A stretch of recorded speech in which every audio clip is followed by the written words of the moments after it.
আসসালামু আলাইকুম। আমন্ত্রণ জানাচ্ছি জাগো টিভিতে। আপনাদের সাথে আছি আমি মমতাজ শাহিন রুম্পা। শুরুতেই জানিয়ে দিব আপডেটগুলো। ইসরায়েল যুক্তরাষ্ট্রকে মোকাবিলা করতে হবে রাশিয়া ইরানকে। পুতিনের দার্শনিক পিতা আলেকজান্ডার দুগিনের দুর্দান্ত সাক্ষাৎকার। গাজায় জাতিগত শুদ্ধি অভিযানের ট্রাম্পের পরিকল্পনার বিরুদ্ধে জর্ডান। ইরাক ও মিশরে বিক্ষোভ, ইসরায়েলের বিরুদ্ধে যুদ্ধের প্রস্তুতি হিসেবে জর্ডানের তরুণ সামরিক প্রশিক্ষণের প্রস্তাব। 2040 সালের মধ্যে ভারতে বাড়তে পারে মুসলিম জনসংখ্যা। হিন্দু বাড়াতে দ্রুত বিয়ের পরামর্শ হিন্দুত্ববাদী সংগঠনের। মার্কিনীদের মধ্যে তুমুল বিতর্ক।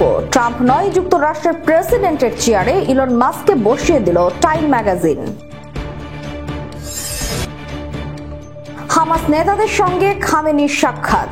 আপনারা আমেরিকা এবং ইসরায়েলকে পরাজিত করেছেন, আরও যা বললেন ইরানের সর্বোচ্চ নেতা। ট্রাম্পের হুমকি, যুক্তরাজ্যে ভোল্ট থেকে স্বর্ণ তোলার হিড়িক। দর্শক শুনছিলেন শিরোনাম, এবারে থাকছে বিস্তারিত সংবাদ। রুশ দার্শনিক ও চিন্তাবিদ আলেকজান্ডার দুগিন, যিনি প্রেসিডেন্ট পুতিনের দার্শনিক পিতা হিসেবে পরিচিত, তিনি বলেছেন বিশ্ব এক মেরু কেন্দ্রিক ব্যবস্থা থেকে বহু মেরু কেন্দ্রিক ব্যবস্থার দিকে এগিয়ে যাচ্ছে। সেই সঙ্গে ইসরায়েল যুক্তরাষ্ট্রকে মোকাবেলায় ইরান ও রাশিয়ার মতো দেশগুলোকেই এই ঐতিহাসিক ক্রান্তি লগ্নের জন্য ঐক্যবদ্ধভাবে প্রস্তুত হতে হবে। সম্প্রতি ইরানের রাষ্ট্রীয় সম্প্রচার সংস্থা শাহাব নেটওয়ার্কের রুশ চ্যানেলকে দেয়া এক সাক্ষাৎকারে তিনি বিশ্বের ভূ রাজনৈতিক পরিস্থিতি, ট্রাম্পের ক্ষমতা ফিরে পাওয়া এবং ইরান ও রাশিয়ার অবস্থান, মার্কিন পররাষ্ট্র নীতিতে ব্যাপক পরিবর্তন নিয়ে কথা বলেন। মার্কিন কৌশলগত নীতিতে ব্যাপক পরিবর্তন আসার কথা তুলে ধরে দুগিন মত প্রকাশ করেন, মার্কিন একাধিপত্য বা কর্তৃত্বকামিতার অবসান ঘটেছে। সাংস্কৃতিক প্রভাব খাটানো, স্বাধীন দেশগুলোর সার্বভৌমত্বকে দুর্বল করা এবং প্রচারণা ভিত্তিক কৃত্রিম বিপ্লব বা রঙিন বিপ্লবগুলোকে নেপথ্য থেকে পরিচালনা করা, এসবের পরিবর্তে এখন যে নতুন কৌশল মার্কিন সাম্রাজ্যবাদ বেছে নিয়েছে তা হলো এক ধরনের সাম্রাজ্যবাদী জাতীয়তাবাদ। এ পর্যায়ে ট্রাম্প প্রশাসন বিশ্বের নেতা সেজে নয়, বরং এক স্বতন্ত্র সাম্রাজ্য হিসেবে নিজ স্বার্থ হাসিলের চেষ্টা চালিয়ে যাবে। দুগিন মনে করেন ট্রাম্প এখন বিশ্ব ব্যবস্থার নতুন সংজ্ঞা দেওয়ার চেষ্টা করছেন যুক্তরাষ্ট্রের স্বার্থকে প্রাধান্য দেওয়ার নামে এবং বিশ্বায়নকামী নীতিগুলো পরিত্যাগের মাধ্যমে। এর অর্থ প্রথাগত জোটবদ্ধতার উপর নির্ভরতা কমিয়ে এবং বিভিন্ন অঞ্চলে সরাসরি মার্কিন পেশি শক্তি প্রদর্শন করার নতুন কৌশল প্রয়োগ করেছে ওয়াশিংটন। এই অবস্থায় রাশিয়া ও ইরান দুই স্বাধীন শক্তি হিসেবে পশ্চিমা আধিপত্যবাদের কারণে অতীতে ক্ষতিগ্রস্ত হওয়ার প্রেক্ষাপটে মার্কিন কৌশল পরিবর্তনের ফলে সৃষ্ট নানা সুযোগগুলোকে কাজে লাগাতে পারে বলে মনে করেন দুগিন। তার মতে ট্রাম্প অতীতের মতোই ইরান বিরোধী নীতি অব্যাহত রাখলেও তেহরানকে মোকাবিলার ক্ষেত্রে তার কৌশল হবে বাইডেনের কৌশলের চেয়ে ভিন্ন। ডেমোক্র্যাট দলীয় কৌশলের বিপরীতে ট্রাম্প সরাসরি ও দ্রুত চাপ দেওয়ার নীতি ব্যবহার করতে চাইবেন।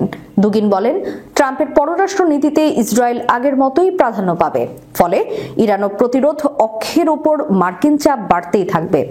তবে ট্রাম্পের ডানপন্থী সহযোগী গ্রুপগুলোর ভেতরে ইসরায়েলকে লাগামহীন এবং নিঃশর্ত সাহায্য দেওয়ার বিরোধী প্রতিবাদী কণ্ঠ শোনা যাচ্ছে।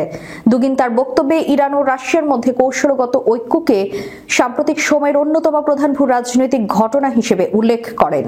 তিনি এই ঐক্য সামরিক ও অর্থনৈতিক সহযোগিতা জোরদারে সহায়ক হবে বলেও মন্তব্য করেছেন।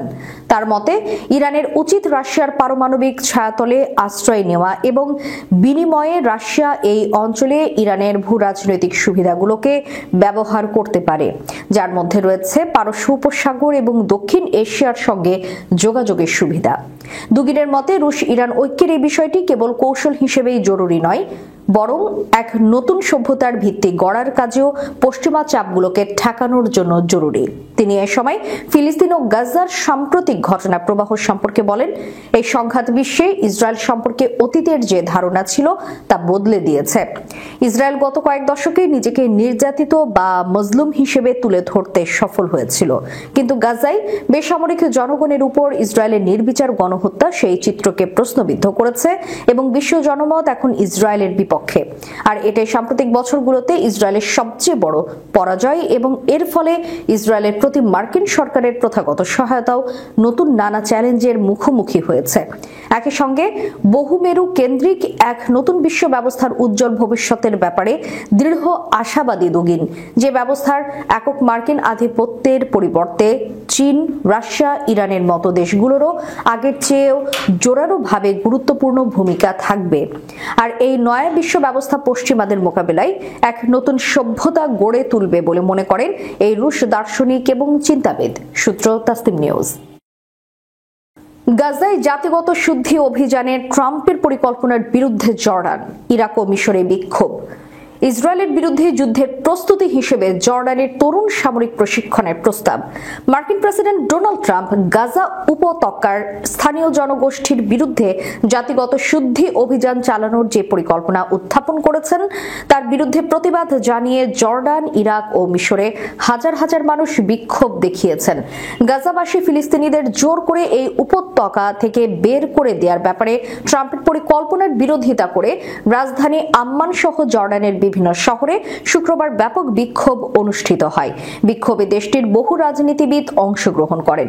এসব রাজনীতিবিদ জর্ডানের পার্লামেন্টে এমন একটি বিল আনতে যাচ্ছেন যাতে গাজাবাসীকে জর্ডানে পুনর্বাসিত করার প্রচেষ্টাকে বেআইনি ঘোষণা করা হয়েছে।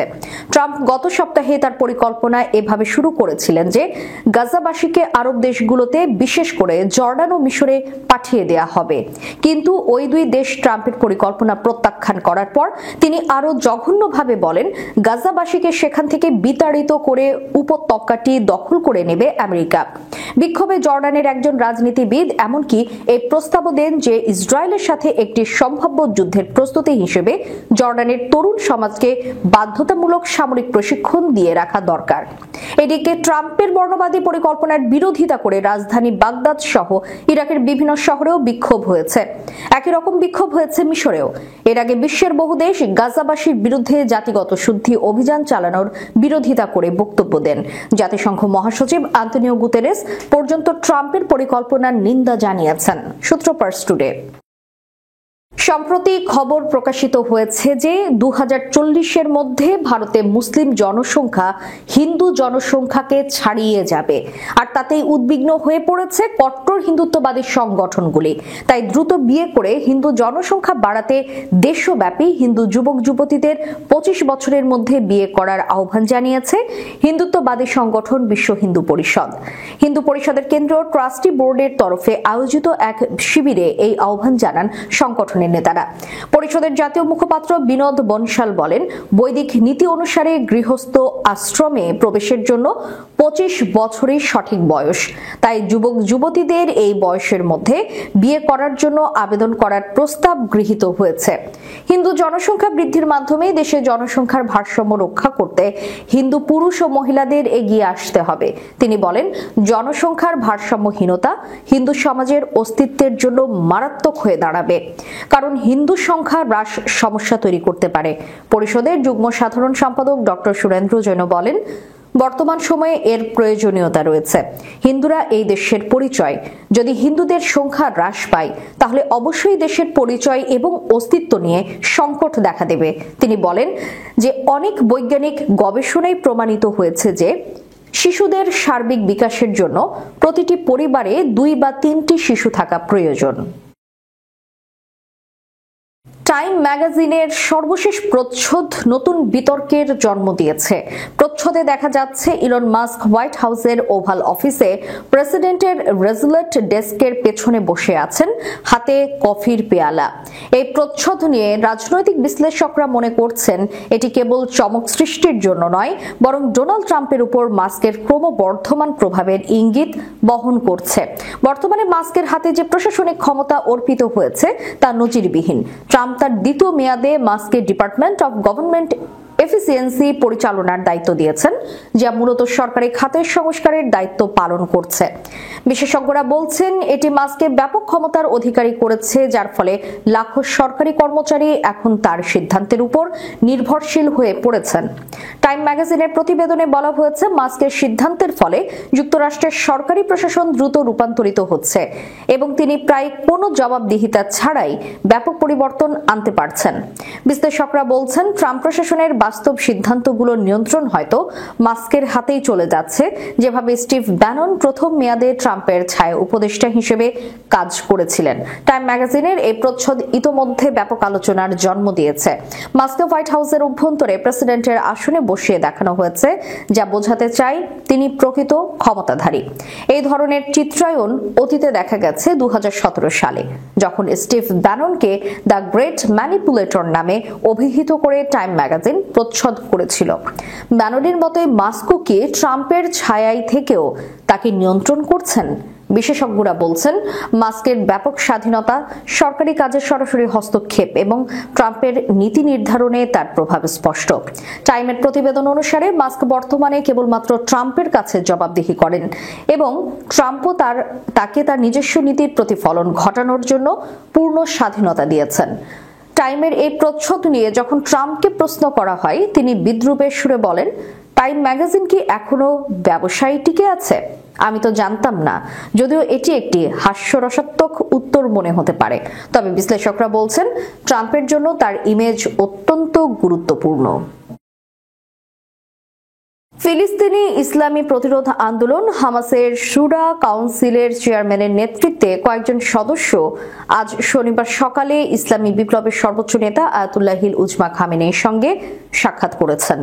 হামাসের শুরা কাউন্সিলের চেয়ারম্যান মোহাম্মদ ইসমাইল দারবিশের নেতৃত্বে সংগঠনটির নেতারা ইসলামী বিপ্লবের নেতার সঙ্গে সাক্ষাতে গাজায় প্রতিরোধকারীদের মহান বিজয়ের জন্য ইসলামী বিপ্লবের নেতাকে অভিনন্দন জানিয়ে বলেছেন, আমরা গাজায় প্রতিরোধকারীদের বিজয়ের দিনগুলোর সঙ্গে ইসলামী বিপ্লবের বিজয়ের বার্ষিকীর মিলনকে একটি শুভ লক্ষণ হিসেবে বিবেচনা করছি এবং আমরা আশা করছি যে এই মিলন জেরুজালেম এবং আল আকসা মসজিদের মুক্তির পথ প্রশস্ত করবে।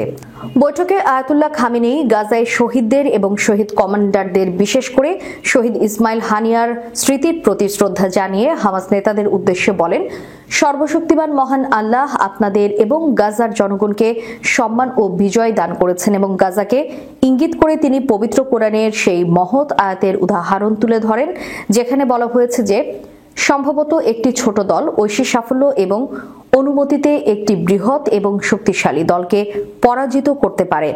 ইসলামী বিপ্লবের নেতা জোর দিয়ে বলেন, আপনারা ইহুদিবাদী শাসন ব্যবস্থাকে প্রকৃতপক্ষে আমেরিকাকে পরাজিত করেছেন এবং আল্লাহর রহমতে আপনারা তাদের কোনো লক্ষ্যই অর্জন করতে দেননি।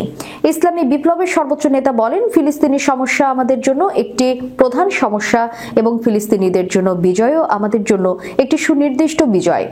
চূড়ান্ত বিজয় ফিলিস্তিনি জনগণেরই হবে বলে জোর দিয়ে আয়াতুল্লাহিল উজমা খামেনেই উল্লেখ করেন যে ঘটনা এবং বিভিন্ন উত্থান পতনে সন্দেহের জন্ম দেওয়া উচিত নয়, বরং আমাদের বিশ্বাস ও আশার শক্তি নিয়ে এগিয়ে যেতে হবে এবং ঐশী সাহায্যের আশা করতে হবে। মার্কিন প্রেসিডেন্ট ডোনাল্ড ট্রাম্পের শুল্ক আরোপের হুমকি বিশ্ব বাজারে ভয়াবহ অস্থিরতা সৃষ্টি করেছে। স্বর্ণের দাম লাফিয়ে বাড়ছে, আর তাতে আতঙ্কিত ব্যবসায়ীরা যুক্তরাজ্যের ব্যাংক অফ ইংল্যান্ডের ভোল্ট থেকে স্বর্ণ তুলে নিচ্ছেন হুড়োহুড়ি করে। ব্যাংকের কর্মকর্তারা বলছেন, উত্তোলনের ভিড় এতটাই বেশি যে অনেকেই এক সপ্তাহ পর্যন্ত অপেক্ষা করতে হচ্ছে। ব্যাংক অফ ইংল্যান্ডের ডেপুটি গভর্নর ডেভ রামসেন্ড ব্রিটিশ সংবাদ মাধ্যম সিএনএন-কে জানিয়েছে, যুক্তরাষ্ট্র লন্ডনের তুলনায় স্বর্ণের দাম বেশি। এই সুযোগ কাজে লাগিয়ে ব্যবসায়ীরা লন্ডনের সংরক্ষিত স্বর্ণ দ্রুত আমেরিকায় পাচার করতে চাইছেন, কারণ ট্রাম্পের সম্ভাব্য শুল্ক নীতি সোনার আমদানি ব্যয়বহুল করতে পারে। ফলে আগেভাগেই ব্যবসায়ীরা লাভের স্বার্থে লন্ডনের ভোল্ট খালি করার পরিকল্পনায় নেমে পড়েছেন। জার্মান ব্যাংকের বিশ্লেষক কার্স্টেন ফ্রিটস বলেন, যুক্তরাষ্ট্রের স্বর্ণের দাম অন্যান্য বাজারের তুলনায় বেশি হওয়ার মূল কারণ ট্রাম্পের শুল্ক হুমকি। এর ফলে গত অক্টোবরের পর থেকে মার্কিন কমোডিটি এক্সচেঞ্জে স্বর্ণের মজুদ প্রায় দ্বিগুণ হয়ে গেছে।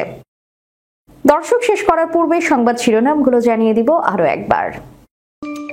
ইসরায়েল যুক্তরাষ্ট্রকে মোকাবিলা করতে হবে রাশিয়া ইরানকে, পুতিনের দার্শনিক পিতা আলেকজান্ডার দুগিনের দুর্দান্ত সাক্ষাৎকার। গাজায় জাতিগত শুদ্ধি অভিযানের ট্রাম্পের পরিকল্পনার বিরুদ্ধে জর্ডান, ইরাক ও মিশরে বিক্ষোভ, ইসরায়েলের বিরুদ্ধে যুদ্ধের প্রস্তুতি হিসেবে জর্ডানের তরুণ সামরিক প্রশিক্ষণের প্রস্তাব। 2040 সালের মধ্যে ভারতে বাড়তে পারে মুসলিম জনসংখ্যা, হিন্দু বাড়াতে দ্রুত বিয়ের পরামর্শ হিন্দুত্ববাদী সংগঠনের। মার্কিনীদের মধ্যে তুমুল বিতর্ক, ট্রাম্প নয় যুক্তরাষ্ট্রের প্রেসিডেন্টের চেয়ারে ইলন মাস্ককে বসিয়ে দিল টাইম ম্যাগাজিন। হামাস নেতাদের সঙ্গে খামেনির সাক্ষাৎ, আপনারা আমেরিকা এবং ইসরায়েলকে পরাজিত করেছেন, আরও যা বললেন ইরানের সর্বোচ্চ নেতা। ট্রাম্পের হুমকি, যুক্তরাজ্যে ভোল্ট থেকে স্বর্ণ তোলার হিড়িক। এতক্ষণ আমাদের সাথে থাকার জন্য ধন্যবাদ। আল্লাহ হাফেজ।